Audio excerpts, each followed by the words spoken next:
রহিম আসসালামু আলাইকুম। আজকে আমি ইলিশ বিক্রমপুরের ইলিশ খোলা রান্না করব।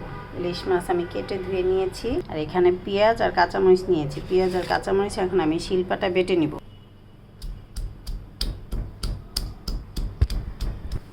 আর পেঁয়াজ মরিচটা বাটা হয়ে গেছে, এই যে এখন আমি রান্না তুলে দিব।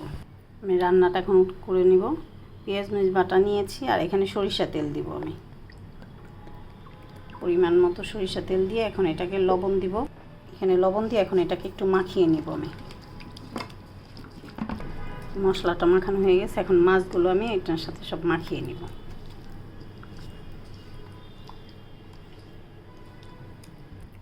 আর মাছগুলো মাখানো হয়ে গেছে, এখন এটাকে আমি পর্যাপ্ত পরিমাণে পানি দিয়ে চুলায় বসিয়ে দিব। পানি দিয়ে আমি বসিয়ে দিয়েছি, এটাকে এখন আমি জাল করে নিতে থাকবো। আলহামদুলিল্লাহ, তরকারিটা প্রায় হয়ে আসছে। আমি এর ভিতরে আরও কয়েকটা কাঁচামরিচ আনাম দিয়ে দিব।